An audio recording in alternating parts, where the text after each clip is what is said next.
Hello gang, today I'm going to show you how to use the wireless dynamic sensor. We're going to use this sensor to collect force data as well as acceleration data. The way that it collects force data is using this hook that you see right here. Sometimes your sensors have two hooks on them. The one that you're interested in is the one on the top. It's usually the smaller of the two hooks and it's a little bit longer. It will receive forces that are either pushing downwards on the hook or pulling outward on the hook, but they have to be in the same orientation of the hook itself.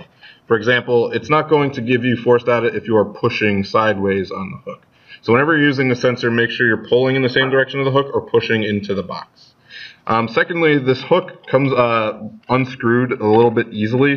So whenever you're using this, just make sure the hook is screwed in all of the way. It doesn't have to be in very tightly. Just make sure it's not twisting about freely. Secondly, it will measure acceleration data for whatever it's attached to, and that's pretty straightforward. If you move it around, it's just going to tell you how much an object is accelerating. It's a cordless device. It uses Bluetooth to connect to Logger Pro and transmit the data wirelessly. When you're ready to use the wireless dynamic sensor, make sure you hit the power switch so that it is switched on. You'll see two lights start showing on the dynamic sensor. The first is a green light on top. That's just letting you know that it's powered on. Then you'll see a red light below it next to Bluetooth. That is telling you that it is on, but it's just not connected to anything. So if you have a red light, that's fine. You just want to make sure you connect it to the device that you're using, which I'm going to show you now. On Logger Pro on your computer, first make sure you are starting with a new file altogether. Don't pick up where another group left off because it could mess up the data that you are collecting. So make sure you're starting with a new file and open a new one if you are not. To connect the sensor, go to Experiment at the top, scroll down to Connect Interface, and then go to WDSS towards the bottom. Some of the computers don't say WDSS, some of them say wireless, so you're either going to go to wireless or WDSS, whatever your computer says. When you're ready to connect, just hit the button that says Scan for wireless devices. And when you do this, one of three things is going to happen. The first that might happen is your computer might say that your device is not Bluetooth enabled. If your device is not Bluetooth enabled, you have to make sure your computer has one of these Bluetooth sticks connected to the USB port that'll let you connect wirelessly. Another screen that you might get is the one that I am seeing right now. It shows that there is a device ready to connect. And more often than not, you guys are going to get a message that says unable to find any devices on your first search. If that happens, just hit search again and just keep searching until you find your device. And make sure your device is on, otherwise you're not going to be able to connect to it. So I'm just going to rescan to show you what might happen when you are looking for devices and everybody's working on the lab at the same time. So when I hit rescan, it's going to think for a little bit. Oh, and it says no new wireless devices were found. So I'm just going to scan again.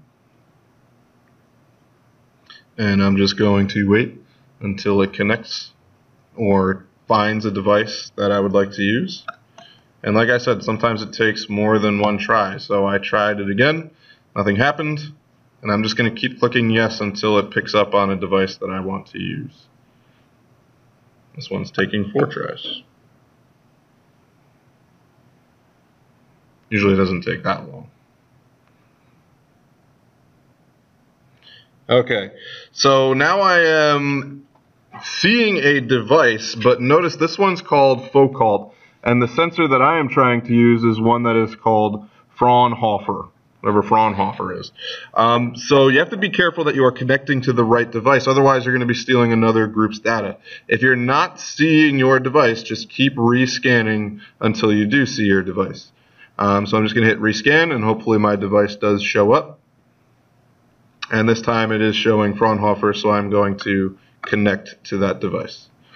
Once I connect to this device, I'm going to see 3 different graphs. Actually, it did last time. Now I'm just seeing 2 different graphs.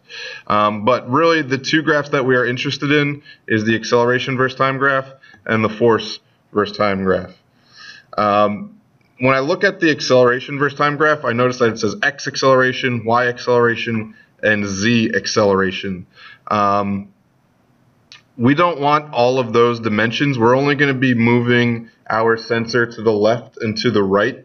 So what I want to do is I want to make sure it just says x-axis acceleration. Okay, so now I'm going to get my x-axis acceleration data compared to time, as well as my force data compared to time.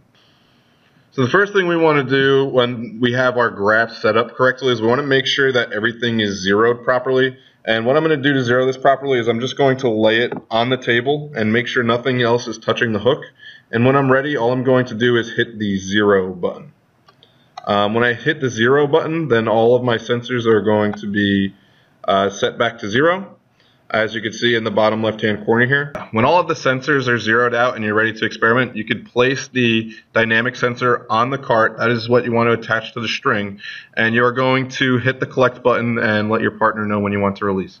So what I recommend doing is hitting the collect button first and then tell your partner when you want them to let go. So I'm going to hit collect, and I'm going to tell my partner, ready, set, go. Sounds like we had a little bit of a crash there. But as you can see, you could tell when the cart was staying still and when it started moving.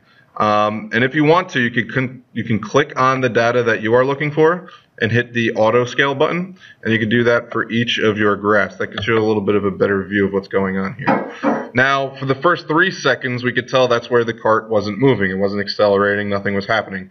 We're interested in the part where we released our cart, and we want to get data for that segment. So what I'm going to do is I'm going to highlight that segment up until the point where it stops, where the acceleration goes back to 0. So we can tell that the force is pretty constant right here, and then it stops.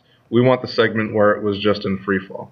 Now, something nifty that I could do is I can hit the statistics button from here, and it'll tell me the average acceleration of the cart in that time frame. I could do the same thing for my force data as well. I'll hit stat, and it'll give me the average amount of force. Now, it doesn't say average. It uses one of those funny math words. It says mean. So that is telling you the average amount of force and the average acceleration of the cart. So those are some tricks that you can use when using your dynamic sensor.